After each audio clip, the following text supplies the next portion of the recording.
I'm Jade Konkel and I'm Scotland Cap 165 and I'm announcing my retirement from international rugby.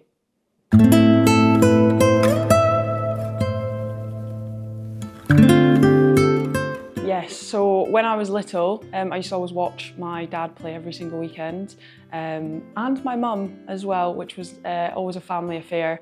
So I always grew up loving the physicality of it and wanting to get involved. So when I was 9, I played for a year in the minis with an all-boys team, definitely fighting my own battles and really getting involved, and absolutely loved it. And then picked it up again later when I was older, and then started playing a lot more serious then, and then got into the world of professional sport. Yeah, I can't actually remember where, but I was in an internet cafe on holiday back when they were a thing. And I remember looking at my emails and getting an invite into the under-20 squad. So I was like, right, need to fly home, which I didn't actually, but I was just like, from 0 to 100, was like, right, I'm off, I need to get back, focus on X, Y, and Z.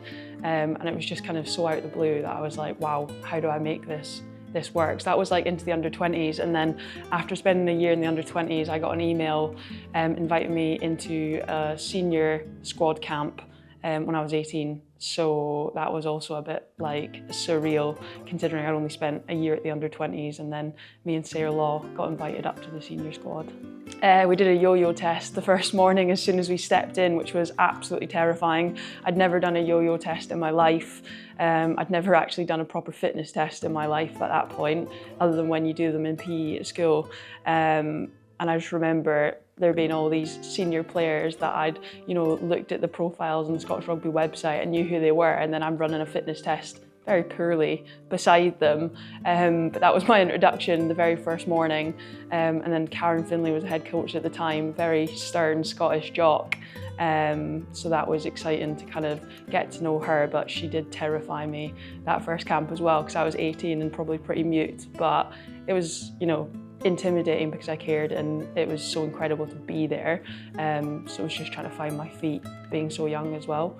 But yeah, it was pretty daunting, but I certainly made the most of it.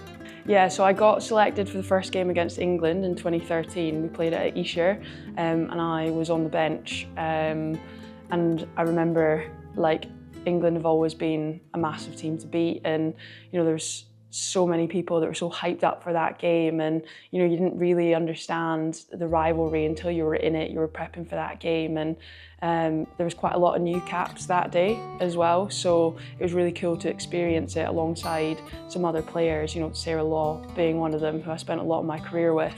So it was great to prep for that, and then got on the pitch I think around 65 minutes, and I was just like, we were losing at this point. I was like, I just need to make a statement. So I just remember thinking any collision is going to count. So I made sure there were pretty good collisions, and then that resulted in me starting for the rest of the campaign. And Karen Finlay took me into one of the meeting rooms and showed me some clips of my hits and was like, and that's the reason you're starting. So, it felt meaningful that I'd kind of proved myself. I'd just turned 19 at that point, to show that, I was really there to make a statement, and kind of all kicked off from there.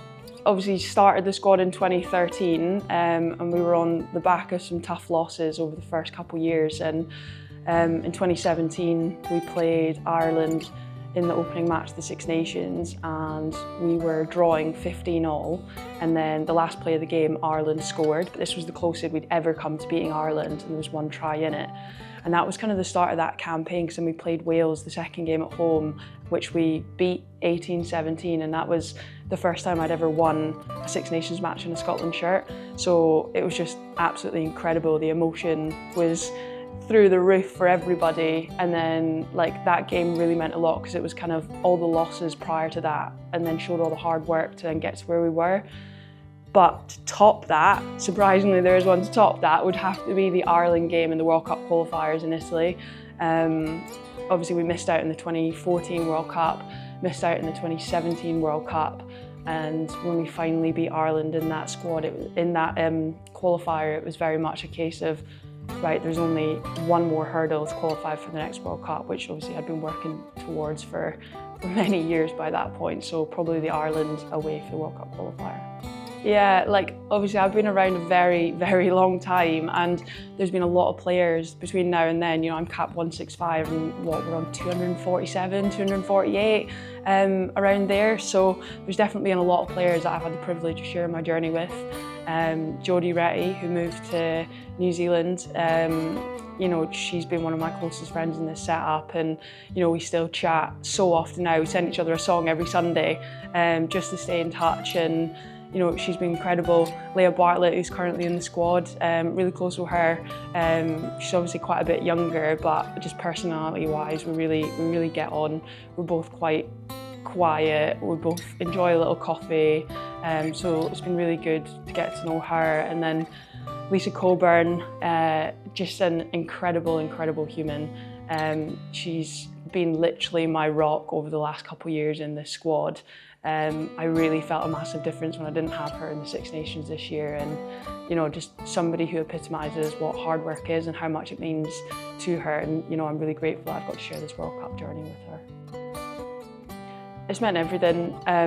You know, I had an injury before the World Cup, and that kind of put World Cup selection as a question mark. You know, you don't never want to come into a World Cup with an injury, so when I found out that there was still a chance that I could go, it was literally like a weight lifted off my shoulders. I knew it'd be hard work between, you know, picking up that injury to get to the World Cup, but you know, there was nothing I wanted more than to be here, and I was going to do everything I could too. So the fact that I've managed to be here and, you know, go to a second World Cup when I didn't even know if a first World Cup would be on the cards for me is absolutely incredible. And you know, it's been such a great World Cup. You know, we've managed to right some wrongs by making the quarterfinal, so it's just incredible that I'm able to experience my last times as an international rugby player with the girls that are here. It's really hard to kind of put into words. I told the squad a couple of days ago that I was retiring, and just the emotion in the room was incredible, like something I never experienced or never expected to experience. It's really hard to find the words because I've been in this squad since I was 18, so literally my entire adult life, and it terrifies me to no longer play for Scotland. But that's just because I've had the most incredible 13 years. The incredible players that I've played with, the management behind the scenes, the places I've gone. You know, I'm from the Highlands, I'm from a very small place in the Black Isle. I never in my wildest dreams imagined that I'd play for Scotland, let alone play for Scotland, move to France, move to London, and just have so many incredible memories from playing a sport. Yeah, it's come with the ups, the downs, the injuries, but it's also come with, you know, the most incredible memories, and ones that I'll be telling on my deathbed, because they are some of the most special memories that I'll have for my whole entire life. And you know, that's credit to the beautiful sport we play and the people that are in the environment as well. Still going to play at Harlequins. I've signed for Harlequins, which I'll have the pleasure of captaining again this season. I've just been promoted in work with the London Fire Brigade, so I will be a leading firefighter, currently posted to Wembley Fire Station. So that's a really exciting thing that I'm going to be joining and starting after the World Cup. And I'd love to say that I was going to have more time on my hands, but I just can't see a world in which that's going to happen, because I'm sure I'm going to fill out those international calendar windows with something else. But really exciting to, you know, still have rugby and to be stepping forward in my career as well.